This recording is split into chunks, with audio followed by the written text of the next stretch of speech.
আসসালামু আলাইকুম ওয়া রাহমাতুল্লাহি ওয়া বারাকাতুহু। দেশ এবং প্রবাসে যে যেখান থেকে আমার এই ভিডিওটি দেখছেন সবাইকে জানাই আমার পক্ষ থেকে আন্তরিক শুভেচ্ছা, অভিনন্দন।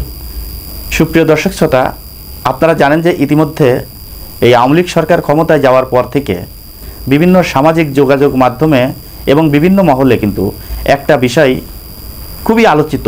সেই বিষয়টা হচ্ছে আওয়ামী লীগ সরকার যাওয়ার পর থেকে বিএনপি বাংলাদেশে যা শুরু করেছে, এতে করে বিএনপি যদি ক্ষমতায় আসে তাহলে বাংলাদেশে একটি অগণতান্ত্রিক একটি পরিবেশ সৃষ্টি হবে এবং মানুষের উপরে জুলুম, নির্যাতন, নিপীড়ন এগুলোই চলতে থাকবে। বিএনপি ক্ষমতায় আসলে সাধারণ মানুষ ঠিকভাবে তারা কাজকাম করতে পারবে না, সঠিকভাবে তারা ঘোরাফেরা করতে পারবে না, সাধারণ মানুষের উপরে জুলুম, নির্যাতন বেড়ে যাবে। এই ধরনের যে কথাগুলো আমরা শুনতে পারছি বিভিন্ন সোশ্যাল মিডিয়ায় এবং ফেসবুক, ইউটিউবে এবং সাধারণ মানুষের মুখ দিয়ে, চায়ের দোকানে, এই ধরনের কথাবার্তা কিন্তু ইদানিং বেশি শুনছি আমরা। এই কথার পরিপ্রেক্ষিতে আমি আপনাদেরকে যুগান্তরের একটি নিউজ শোনাচ্ছি। সেই নিউজটি শোনার পর আপনারা আপনাদের মন্তব্য করবেন। এখন তো আওয়ামী লীগ ক্ষমতায় নাই, এখন অনেকে বলছে যে বিএনপির কথায় দেশ চলছে। আমি সেদিকে যাচ্ছি না। এখন অন্তর্বর্তীকালীন সরকার এবং বাংলাদেশের সেনাবাহিনীকে ম্যাজিস্ট্রেসি পাওয়ার দিয়ে মাঠে নামানো হয়েছে। ঠিক এই সময় দেখেন বিএনপির উপরে আওয়ামী লীগের নেতাকর্মীরা হামলা চালাচ্ছে।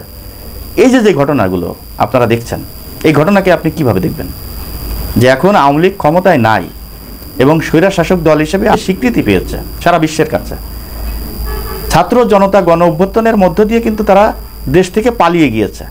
তারপরেও যদি তারা এই বিএনপি নেতাকর্মীদের উপরে হামলা, মামলা, জুলুম, নির্যাতন করতে চায়, এটাকে মানুষ কিভাবে দেখবে? তারা এই কাজগুলো কি ভালো করছে? তাই এই কথাগুলো কেন মানুষ বলছে না?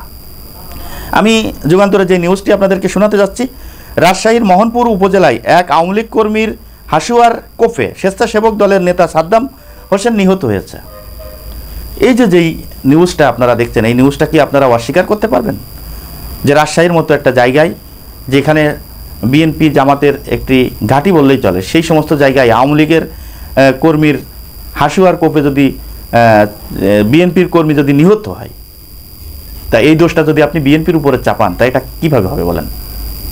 এগুলো যাচাই বাছাই করতে হবে, এগুলো দেখতে হবে, বুঝতে হবে। সাধারণ জনগণ, আসলে নিরীহ যারা জনগণ রয়েছে, সাধারণ যারা খেটে খাওয়া মানুষ রয়েছে, যারা রাজনীতি সম্পর্কে এতটা বোঝে না, তাদেরকে এই যে ভুল বোঝানো হচ্ছে, এই ভুল বোঝানোর ক্ষেত্রে এই দেশের সাধারণ মানুষও কিন্তু সেই একই তালে তাল দিচ্ছে। তা অতএব এগুলো যাচাই বাছাই না করে একজনের উপরে দোষ চাপানো আমার কাছে যেটা মনে হয়, এটা মোটেও ঠিক হবে না।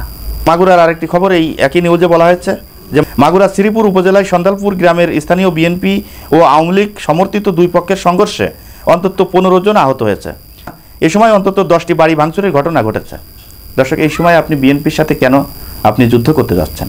আপনারা ক্ষমতায় নেই, আপনাদের পুলিশ প্রশাসন নাই, আপনাদের নেত্রী এই দেশ থেকে পালিয়ে গিয়েছে, তারপরেও আপনারা এই ধরনের সাহস আপনারা কিভাবে পাচ্ছেন?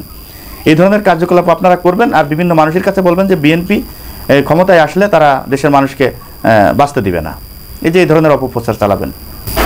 দর্শক, আজ এই পর্যন্তই। পরবর্তী ভিডিও দেখার অনুরোধ জানিয়ে এখানে বিদায় নিচ্ছি। আমি মোহাম্মদ মিতুল হোসেন। আসসালামু আলাইকুম ওয়া রাহমাতুল্লাহি ওয়া বারাকাতুহু।